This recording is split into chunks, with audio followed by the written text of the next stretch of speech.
Bien, hermanas, llegamos a la semana 6 de este estudio. Estoy bien contenta muy contenta porque el Señor es bueno y su, su fortaleza nos ha acompañado durante este, esta jornada, ¿verdad? Y empezamos la semana 6. Eso quiere decir, imagínense, hasta ahorita son 25 meditaciones que hemos tenido, porque es 5 por semana y ya hemos terminado la semana 5. Hoy empezamos la semana, con esta clase serían 26. Entonces, imagínense, cuántos, vamos a meses juntas estudiando la palabra del Señor, y eso es muy hermoso, ¿no? Que nos hayamos apoyado para perseverar y para conocer más a nuestro Señor. Esta semana, el título de esta semana va a ser El corazón de un siervo. Y obviamente estamos en el estudio del corazón del creyente, un santuario de Dios. Es la habitación de Dios, nuestro corazón. Y hemos ido viendo, comparándolo con el tabernáculo, cómo nuestro corazón va tomando esa forma para que sea el lugar donde Dios puede deleitarse, ¿no? Donde Dios puede manifestarse, donde Dios ah, muestra su gloria, ¿no? Y esta semana nos va a desafiar bastante para conocer qué es verdaderamente tener un corazón de siervo. Y hoy, como es el día 1, el título de este día es El altar de incienso. Así que vamos a estudiar otro mueble que está dentro del lugar santo. Como preguntas principales, recuerden siempre en el día 1 nos dan 5 preguntas que se van a contestar a través de toda la semana. O sea, hoy se va a contestar la número 1, que es ¿qué tarea se llevaba a cabo una vez por año ante el altar de incienso?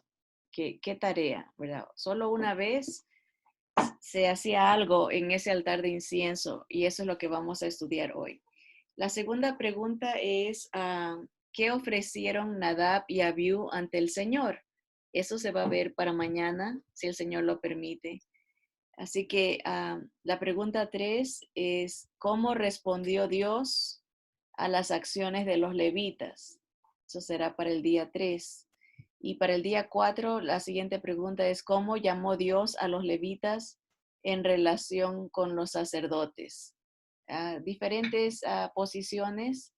eh, en los levitas muchas veces los intercambiamos y decimos los sacerdotes, pero los levitas ayudaban a los sacerdotes, tenían funciones diferentes dentro del tabernáculo. Y la última pregunta es la 5, que dice, ¿qué vestiduras se confeccionaron para Aarón? O sea, algo específico para el sumo sacerdote. Bien, así que recuerden que también estas hojas les mando por correo electrónico, también las ponemos en el WhatsApp, si acaso voy muy rápido por el tiempo limitado que tenemos, pueden completar cualquier cosa que se les haya escapado a través de las hojas que se ponen a través de estos medios. El tesoro de hoy va a estar en Hebreos capítulo 7, 24 y 25. Hebreos es un libro, una carta escrita para los santos en la dispersión, pero el nombre nos indica que fue escrito para los hermanos judíos que se habían convertido. Y por eso habla tantísimo del tabernáculo. El libro de Hebreos nos explica el significado de cada cosa del tabernáculo, y de ahí sacamos la idea de que todo, como dice el Señor, era figura, era como una sombra de lo que iba a pasar, de lo real, de lo que el Señor iba a cumplir. Así que vamos a leer Hebreos 7, 24 y 25, y dice, mas hablando de Jesús, por cuanto permanece para siempre, tiene un sacerdocio inmutable. Piru, ven. Perdón, estoy con el perrito aquí en la oficina porque está muy caliente afuera. Y dice al versículo 25, por lo cual, hablando del Señor Jesús, puede también salvar perpetuamente a los que por Él se acercan a Dios, viviendo siempre para interceder por ellos. Vamos a orar.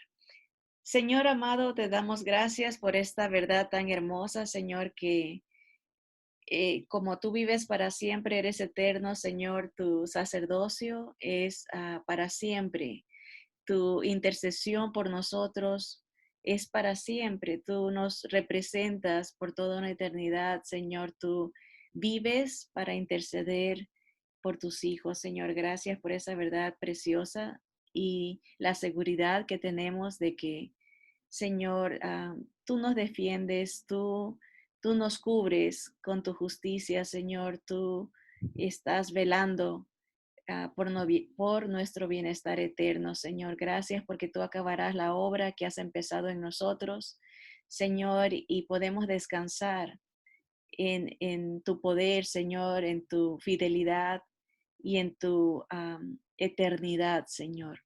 Tantos atributos que son de bendición para tus hijos, Señor. Gracias, amado Señor, porque eres perfecto, maravilloso, y tu amor es eterno para todo aquel que tiene a tu Hijo. Gracias, Señor, en el nombre de Jesús. Amén. Amén. Bien, luego de entrar en sus atrios con alabanza en la semana 4 y hallar luz y comunión en su lugar santo en la semana 5, somos invitados a dar otro paso para adentrarnos aún más en el tabernáculo de Dios. En esta semana descubriremos el altar de incienso. En este punto analizaremos el santo llamamiento de los sacerdotes de Dios.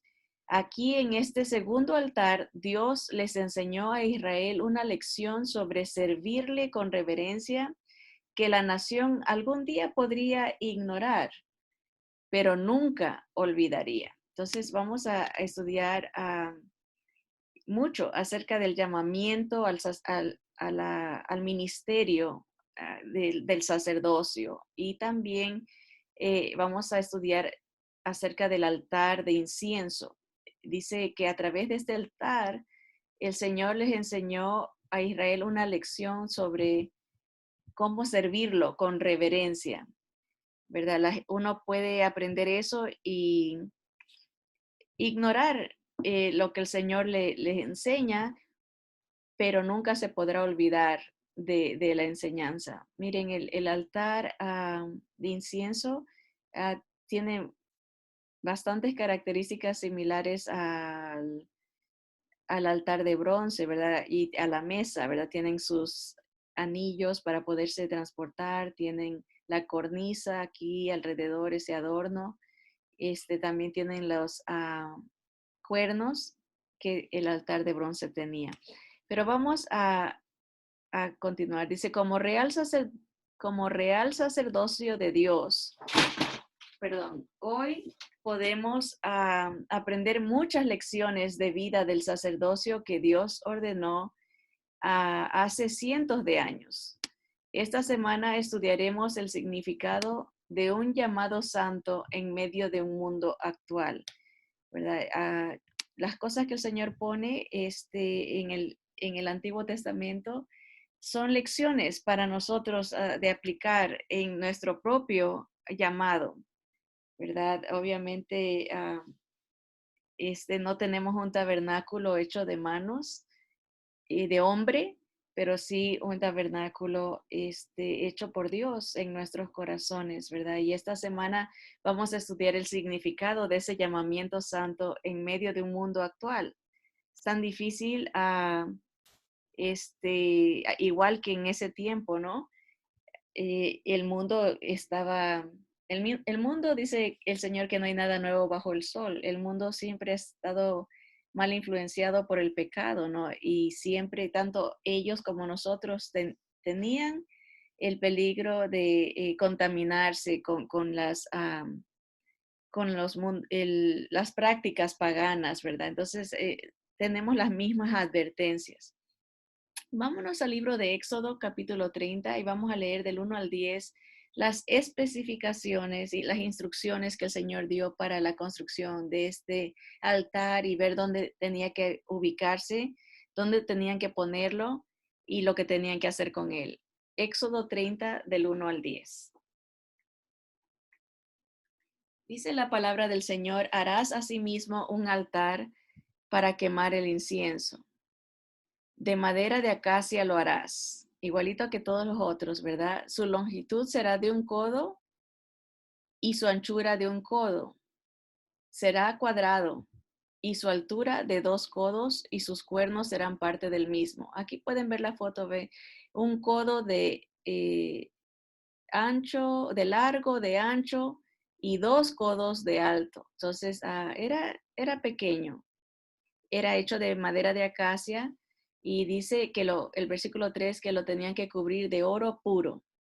Las mismas especificaciones del lugar santo. Dice, su cubierta, sus paredes en derredor y sus cuernos, y le harás en derredor una cornisa de oro. Aquí en esta foto de acá podemos ver la cornisa un poco diferente, así como con picos, ¿verdad?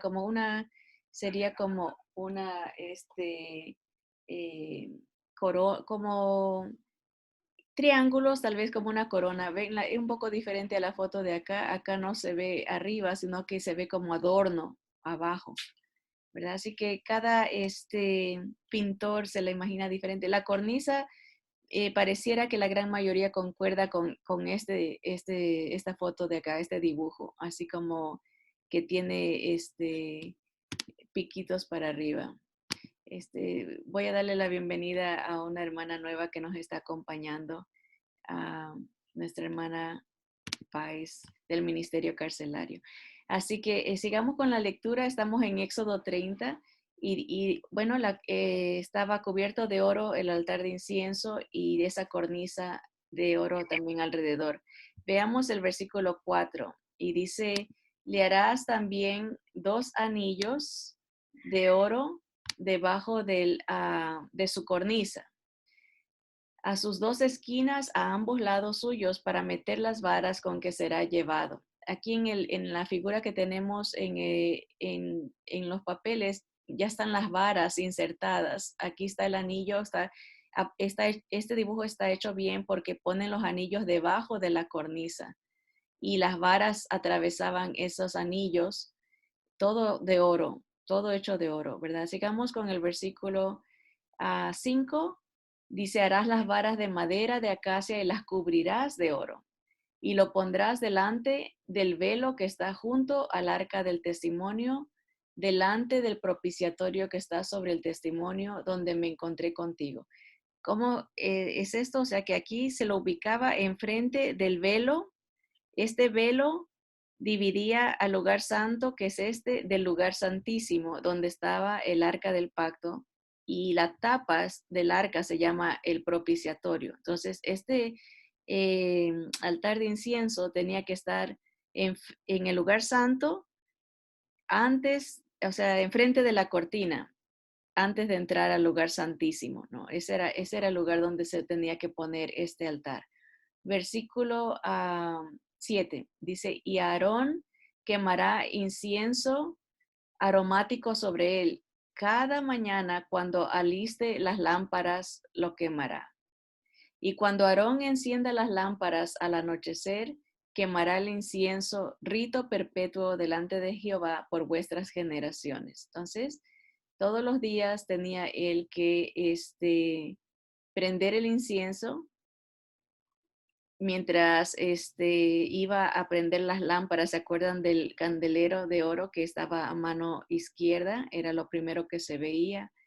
Y en la noche también prendía incienso delante de Jehová por vuestras generaciones. O sea que él iba a ser el primero, pero sus hijos después de él y los nietos y así perpetuamente las generaciones de Aarón tenían que encargarse de hacer eso. Versículo 9 dice, no ofreceréis sobre él incienso extraño, ni holocausto, ni ofrenda. ni tampoco derramaréis sobre él libación. Y sobre sus cuernos hará Aarón expiación una vez en el año con la sangre del sacrificio por el pecado para expiación. O sea, acuérdense, se sacrificaba en el altar de bronce, él tenía que entrar con la sangre de ese sacrificio y ponerlo también en los cuernos de este altar de incienso, pero solamente una vez por año. Solo una vez iba a ser este rito de expiación por el pecado. Y repite el Señor, una vez en el año hará expiación sobre él por vuestras generaciones, será muy santo a Jehová.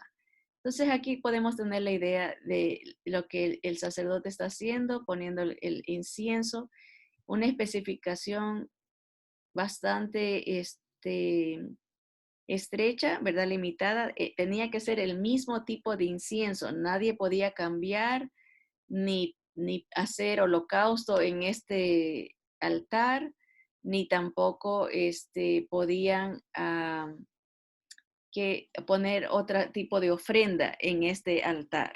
Acuérdense que en el altar de bronce se podían hacer diferentes tipos de ofrendas y inclusive la ofrenda del grano, ¿verdad?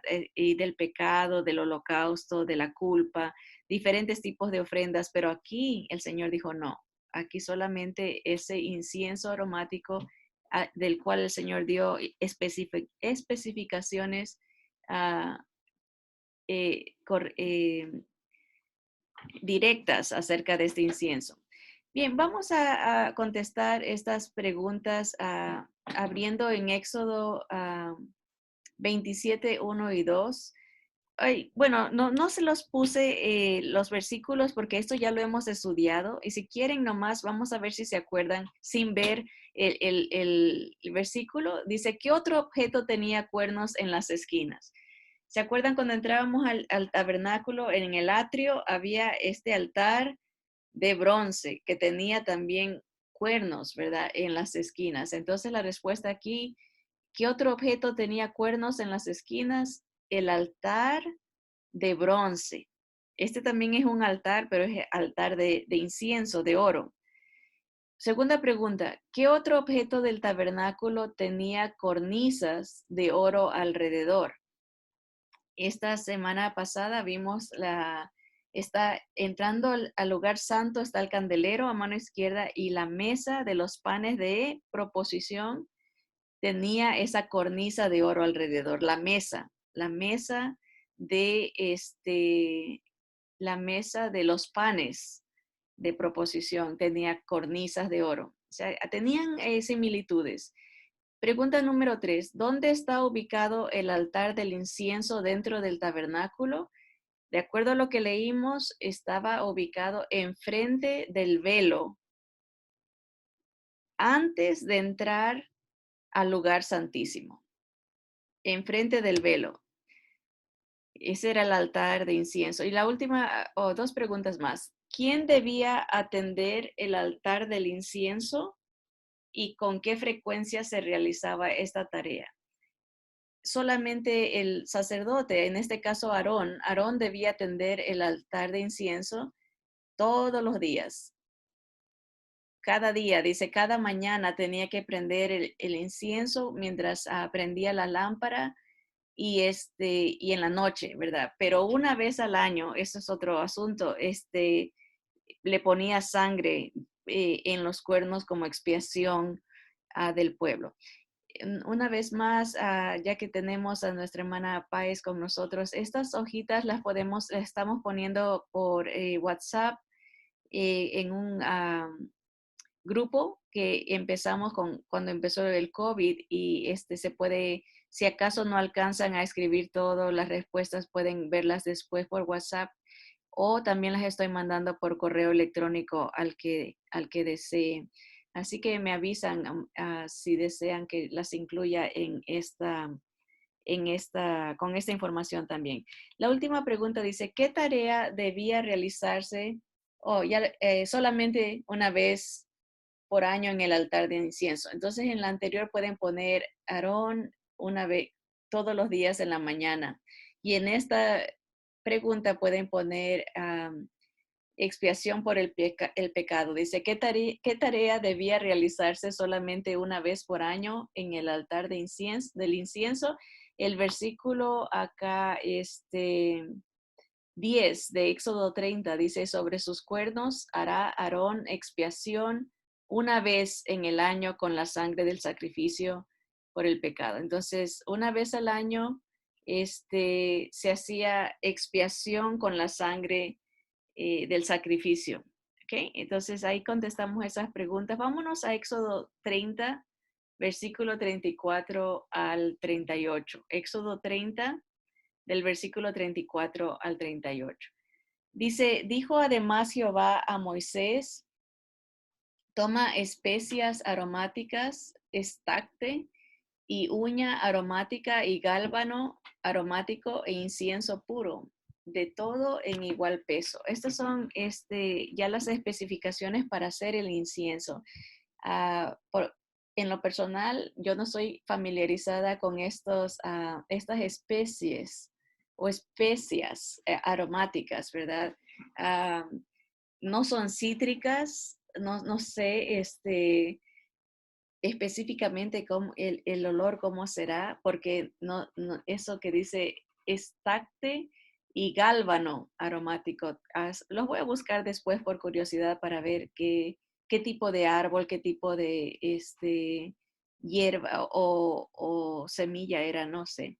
Dice, pero lo interesante es que de eso tenía que agarrar de la misma cantidad cada especia. Dice, y harás de ello el incienso un perfume según el arte del perfumador, bien mezclado, puro y santo. Y molerás parte de él en polvo fino y lo pondrás delante del testimonio en el tabernáculo de reunión, donde yo me mostraré a ti, o será cosa santísima. Como este incienso que harás, no os haréis otro según su composición. Te será cosa sagrada para Jehová.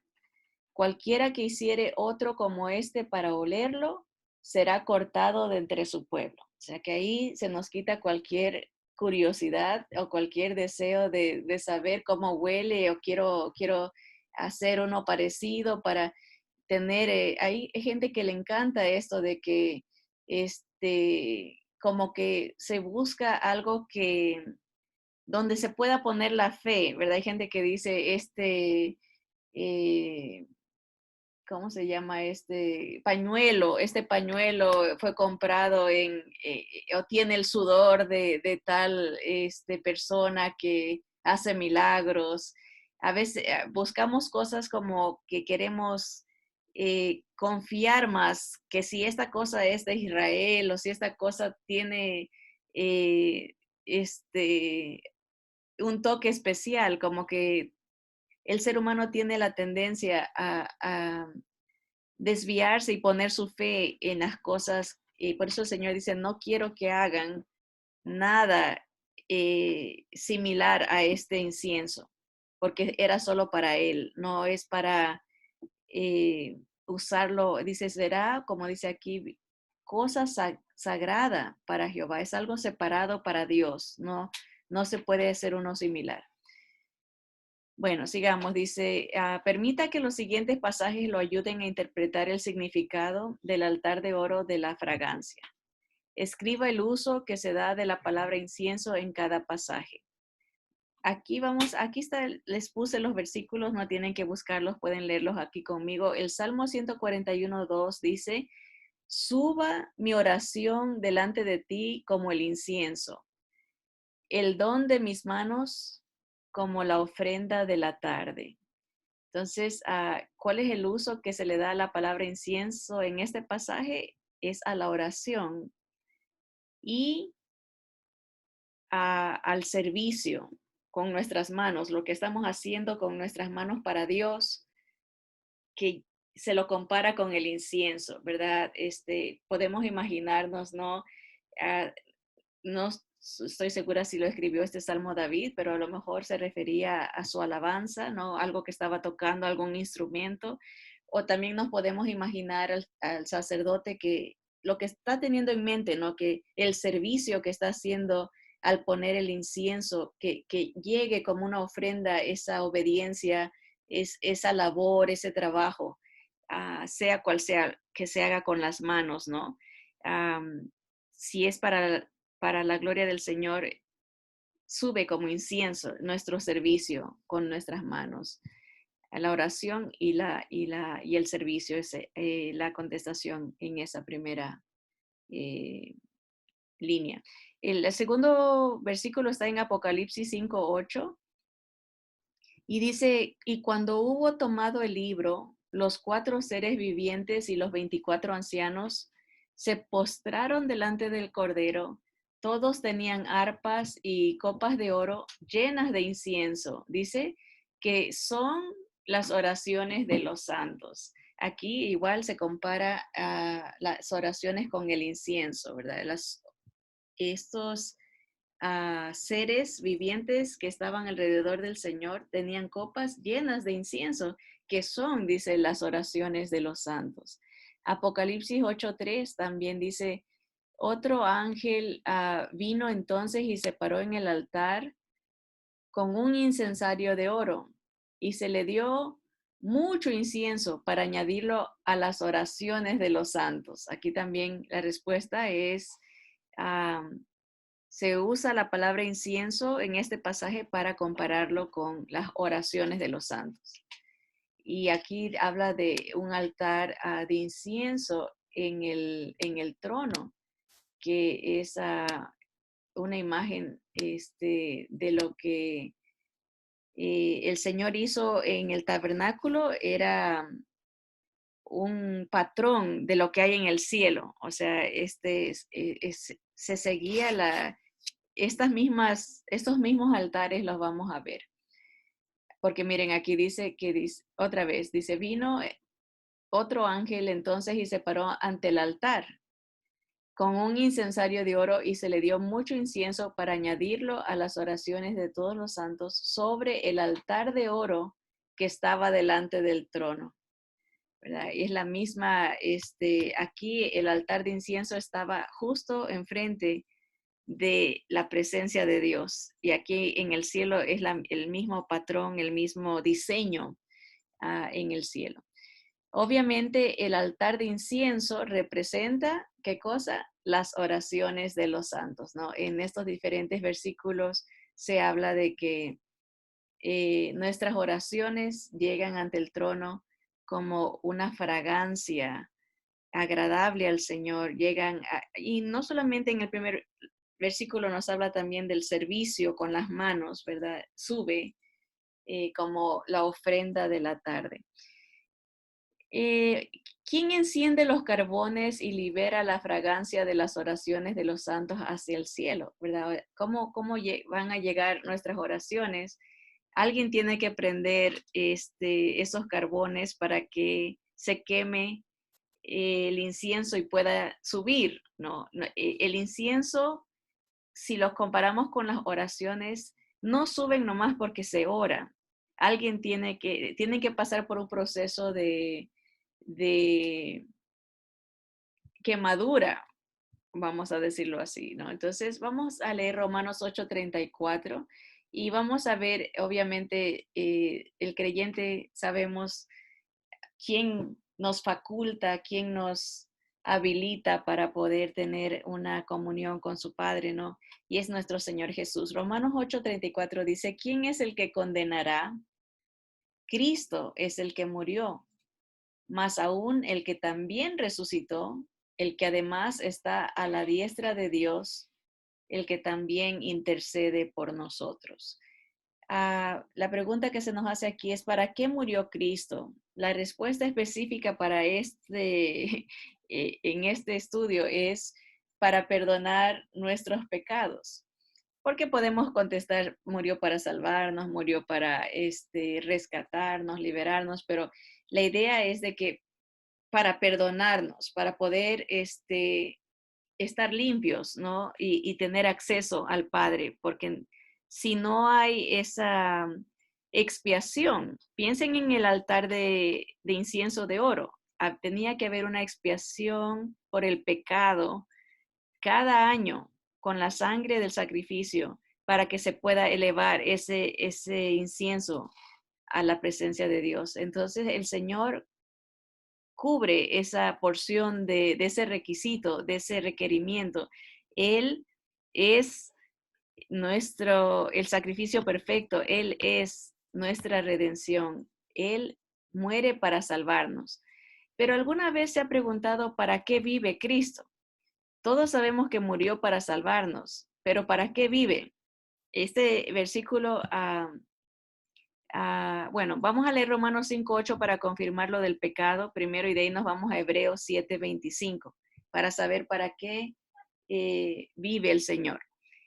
Romanos 5:8 dice, mas Dios muestra su amor para con nosotros en que siendo aún pecadores, Cristo murió por nosotros. El Señor muere para perdonar nuestros pecados. Ese es su amor. Aunque somos pecadores, siendo pecadores, el Señor tiene misericordia y paga nuestra deuda, ¿no? Él perdona, nos limpia de nuestros pecados y nuestra maldad. Entonces, ¿para qué muere el Señor? Para perdonarnos nuestros pecados.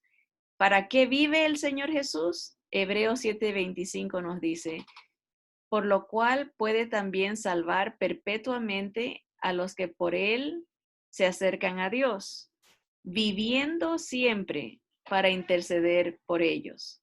Entonces, Jesús muere para perdonar nuestros pecados, Jesús vive para interceder por nosotros. Esa es una garantía tan preciosa porque como Él nunca más va a morir, Él vive eternamente y para siempre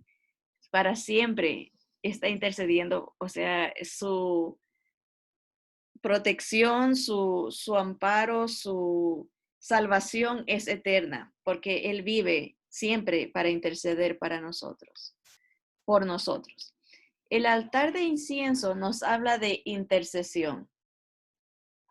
Nuestro gran intercesor es Cristo Jesús. Así que cuando pensamos en el altar que está enfrente del velo, el altar de incienso, primero se nos tiene que venir a la mente que el Señor intercedió por nosotros a través de su muerte y su vida y su resurrección, muerte y vida, para que nosotros podamos tener acceso al trono de gracia, ¿verdad? Y llegar con nuestras oraciones.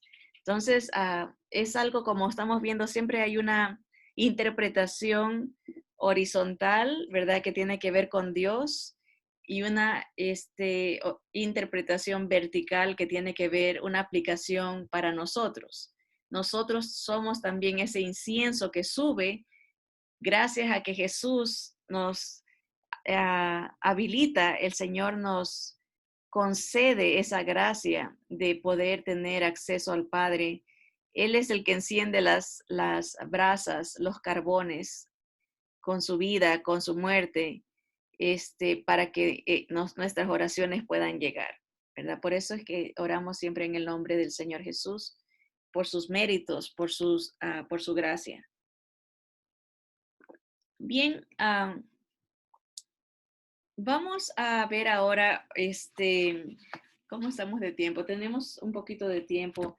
Quería, agregar, estos versículos que vamos a ver nos hablan de la importancia de orar. Y dice la palabra del Señor que la falta de oración es pecado. A veces no vemos, a veces como seres humanos nos enfocamos mucho en los pecados de comisión, así se les llama, los pecados que uno hace, ¿verdad? Lo que uno dice que no debe de decir, lo que uno hace que no debe de hacer. Pero muy pocas veces nos enfocamos en los pecados de omisión. Los pecados de omisión son aquellos que no hacemos, que debemos de hacer. Por ejemplo, a veces no se lee la Biblia. Ese es un pecado de omisión. a veces no se ora, es un pecado de omisión. Esos no estamos tan apercibidos porque nuestros ojos están más a lo que se hace que a lo que no se hace, ¿verdad? Obviamente también hay pecados de pensamiento y esos son los más sutiles, porque en nuestra mente se libran todas las batallas, ¿verdad? Y los pecados de pensamiento, nadie se da cuenta más que Dios, o sea, el más importante, ¿no? Podemos engañar a mucha gente con nuestra apariencia, pero Dios puede ver los pensamientos, Él puede ver aún las intenciones, o sea, los ojos del Señor son como llama de fuego. Yo me imagino como un rayo láser, como rayos X. El Señor puede ver adentro lo que nos motiva, lo que nos impulsa, por qué estamos haciendo cierta cosa, por vanagloria o para alabanza de Él, por qué estamos pensando cierta cosa. Entonces, en ese sentido, a veces nos descuidamos porque no nos damos cuenta que sí hay cosas que no hacemos que ofenden al Señor y el no orar es un pecado delante del Señor. Vamos a leer Isaías 54 al 5 y al observar estas referencias, vamos a ver qué dice cada uno de estos pasajes sobre pasar tiempo en oración o no dedicarse a orar. Entonces voy a escribir aquí a ver si me deja así, vamos a lo que tenemos que observar. Aquí dice, ¿qué dice cada pasaje sobre pasar tiempo en oración o no dedicarse a orar? Ese va a ser lo que vamos a buscar. Entonces, en Isaías 54 y 5 dice que Jehová el Señor me dio lengua de sabios para saber hablar palabras al cansado. Despertará mañana tras mañana, despertará mi oído para que oiga como los sabios. Jehová el Señor me abrió el oído y yo no fui rebelde ni me volví atrás. Entonces, ¿qué dice este pasaje sobre pasar tiempo en oración o no dedicarse a orar? Bueno, dice que no hay que ser rebelde. Cuando el Señor nos abre el oído, a veces sentimos ese impulso, ese llamado a que lo busquemos. A veces el Señor nos recuerda de alguien, por ejemplo. No lo tomemos como una casualidad. Por algo el Señor nos trae a memoria a esa persona. Más de una vez, en lo personal ha pasado que el Señor me pone en la mente a alguien y en ese mismo día, esa persona me llama o me dice, tengo esta necesidad o estoy pasando por esta otra situación. Y digo yo, wow, el Señor verdaderamente me estaba mandando un mensaje al recordarme el nombre de esa persona. Está pasando por algún... ah, igual ha pasado a veces que me recuerda y yo me quedo pensando, oh, ok, después me doy cuenta ese mismo día y digo, wow, no oré por esa persona y estaba pasando por esta necesidad. Por algo el Señor nos recuerda. A veces puede ser no solamente nombres de una persona, pero hay una hermana, por ejemplo, decía en el ministerio de evangelismo que cuando ella oía una ambulancia, el Señor le ponía en el corazón orar por esa persona que iba ahí. O cuando uno ve un accidente, ¿verdad? Orar por la persona que está ahí. Por eso dice el Señor, te abre los oídos, te está impulsando, te está llamando a hacer algo, no seas rebelde. Y dice, no dejes pasar esa oportunidad como algo por desapercibido. Miren lo que dice Marcos 14:38. Velad y orad para que no entréis en tentación. El espíritu a la verdad está dispuesto, pero la carne es débil. Nuestro espíritu quiere adorar a Dios. Nuestro espíritu se deleita en estar en las cosas de Dios, pero la carne no.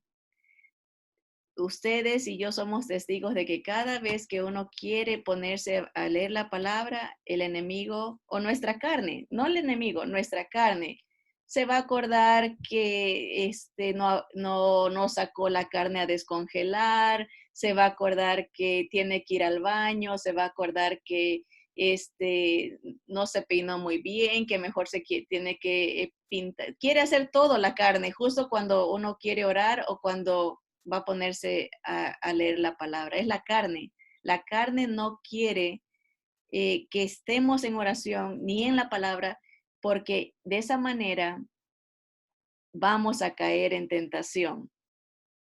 Cuando uno se empieza a sentir, por eso nuestra práctica, cuando uno se empieza a sentir ansioso, nervioso, depresivo, enojado, cualquier emoción que la carne es la que está sintiendo, el espíritu no, el espíritu está con el Señor tranquilo.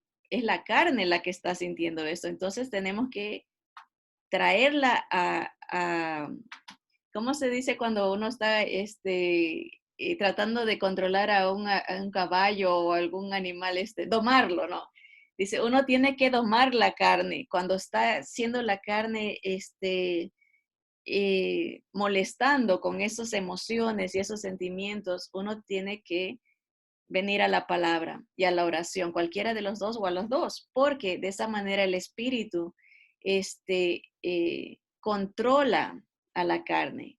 Si no, dice, si no velamos y no oramos, vamos a caer, vamos a entrar en la tentación, ¿verdad? Entonces este versículo que nos dice de pasar tiempo en oración, que nos protege de caer en tentación, ¿verdad? El otro, la otra porción es Filipenses 4, de 6 al 7, dice, por nada estéis afanosos, sino sean conocidas vuestras peticiones delante de Dios en toda oración y ruego con acción de gracias. Esas son las características de una oración completa. Es la petición, tiene características de ruego, ¿no? Y el agradecimiento al Señor. Siempre la gratitud doma la carne, porque la carne tiene la tendencia a demandar, dame esto, yo quiero esto, ¿por qué no me pones atención?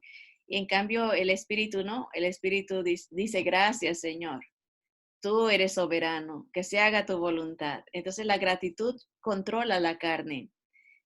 Cuando estamos quejándonos y murmurando es que estamos en la carne, no le estamos dando lugar al Señor porque no estamos orando. Y dice, la paz de Dios, cuando oramos con gratitud y con ruego, esa paz de Dios que sobrepasa todo entendimiento, guarda nuestros corazones y nuestros pensamientos en Cristo Jesús. Entonces, la oración es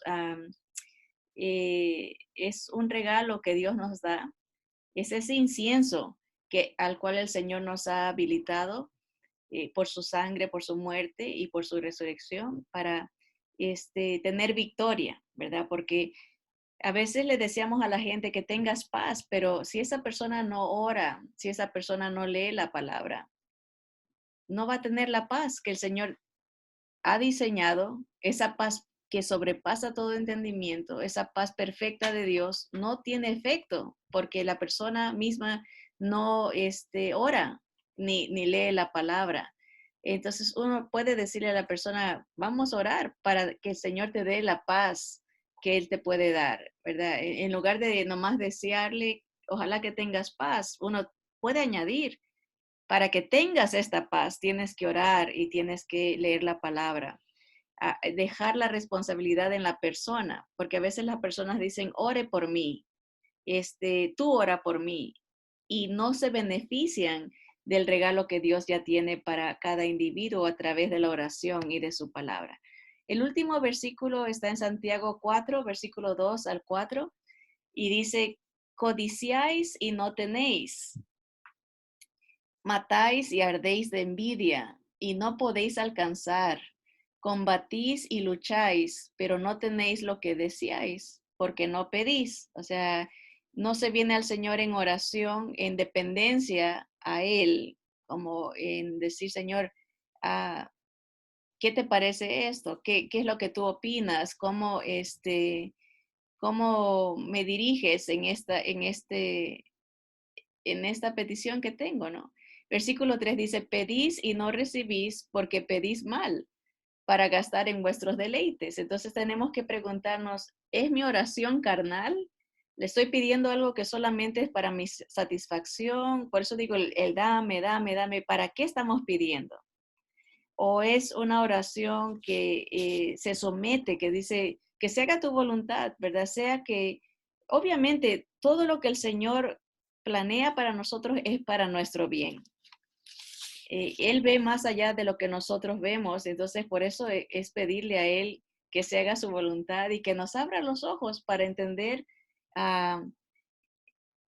qué es pedir bien, cómo pedir bien. Dice, porque no recibimos porque estamos pidiendo mal, o no recibimos porque ni siquiera pedimos. Entonces, son dos pasos. Uno, pedir, y la segunda es asegurarnos de pedir bien, de acuerdo a la voluntad del Señor, ¿verdad? Y dice el tercer paso de la oración, aquí viene una exhortación dura.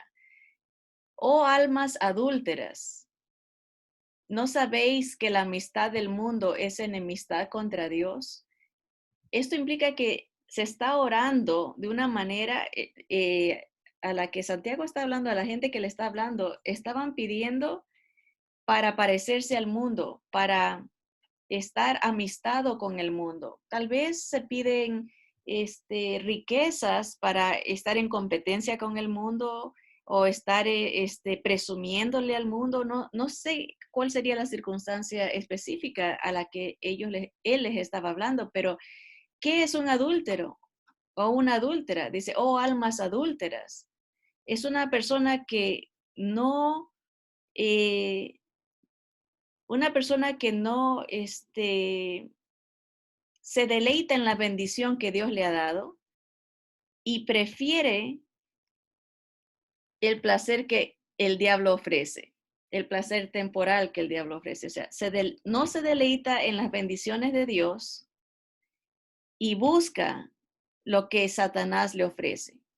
Y eso nos está comparando cuando uno ora mal, cuando uno no pide, cuando uno busca satisfacer la carne a través de la oración, se nos compara con una persona así, alguien que desprecia la bendición que Dios le ha dado para recibir la maldición que Satanás le ofrece. Y es triste que el Señor nos compare con algo tan tremendo, ¿verdad? Pero ¿cuál es el peligro? Es de que se ore eh, con una mentalidad de tener amistad con el mundo, o sea, pidiendo cosas que el mundo busca. Acuérdense que el Señor siempre nos dijo que nuestra mirada y nuestros tesoros tienen que estar en las cosas celestiales, no en las de esta tierra, porque esta tierra no es nuestro hogar. O sea, estar conformes, estar satisfechos con lo que el Señor nos ha dado, porque Él conoce nuestro corazón y sabe lo que nos conviene. Así que en las hojas que les voy a mandar, este, va a estar esto, solamente se lo voy a leer porque el tiempo se nos ha ido. Dice, no orar es pecado, porque Jesucristo nuestro Salvador vive para interceder por nosotros. Es imperativo que comprendamos que Cristo se sentó a la diestra de Dios para interceder, no solo por nuestras peticiones, sino también con nuestra alabanza. Si nosotros no pedimos, Él no puede, Él no intercede. Tenemos que, va de la mano su intercesión y la oración. ¿Qué podría ser más dulce a los sentidos de Dios que el dulce aroma de nuestra adoración? Por eso les digo, la oración tiene que tener esos 4 elementos: alabanza, petición, gratitud y confesión, ¿verdad? Cuando uno adora a Dios en la oración, reconociéndole, dándole gracias, le llega ese aroma al Señor como algo, algo dulce, ¿verdad? Algo agradable. Tenemos mucho que aprender sobre la adoración verdadera en el día 2, o sea, mañana, la próxima clase, pero por el resto de hoy disfrutemos de la hermosa descripción de la adoración fragante que nos ofrece Lucas 7:38 al 50. Esa se las voy a dejar de tarea, es la historia de la mujer que llorando le enjuga los pies al Señor Jesús con sus lágrimas. Lucas 7:38 al 50. Esa historia nos deja ver que la adoración fragante es costosa. Cuando uno quiere orar y adorar al Señor, le cuesta físicamente ese tiempo que uno le dedica al Señor. Pero esa adoración fragante brota solo cuando lo que está en lo más profundo de nuestro interior se derrama ante Cristo. Así como la mujer derramó sus lágrimas en los pies del Señor, tenemos que derramar nosotros nuestra adoración al Señor. Con frecuencia la fragancia de la adoración no puede liberarse realmente hasta que el vaso se quiebre. Así le pasó a ella, puso el perfume, tenía que quebrantar eso. Asimismo nosotros, nuestras oraciones nos llegan como un olor fragante cuando uno se humilla delante del Señor.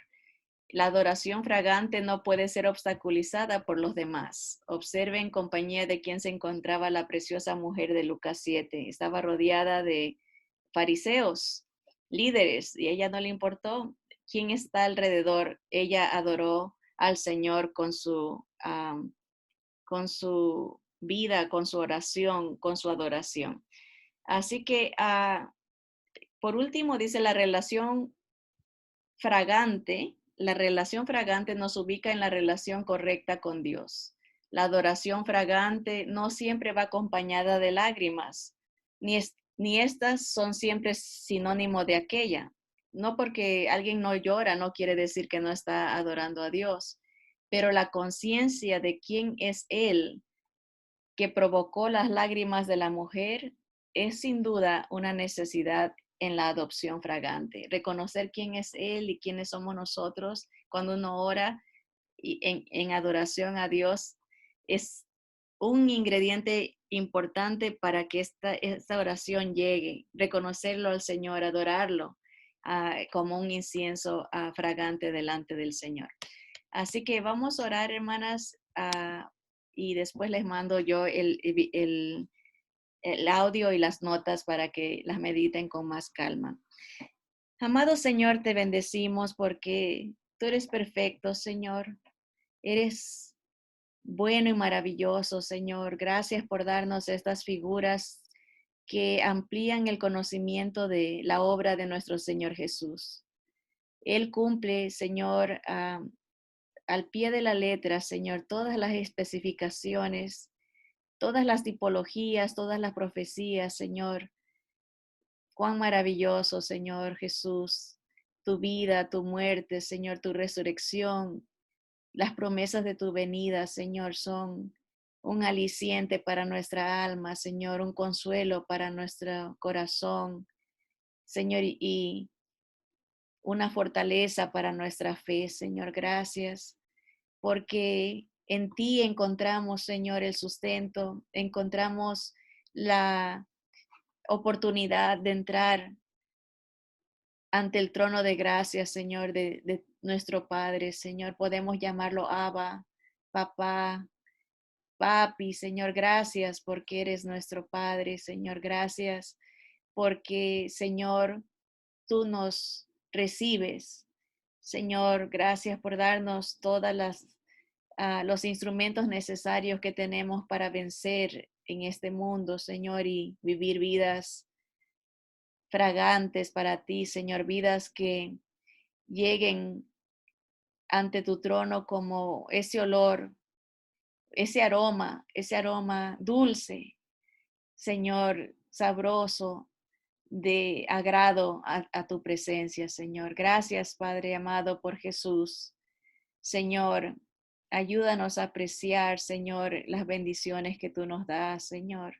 Ayúdanos a orar más, a buscar tu rostro con más intensidad, con más intencionalidad, Señor. Todo eso te pedimos en el nombre poderoso de Jesús, nuestro Señor. Amén. Amén.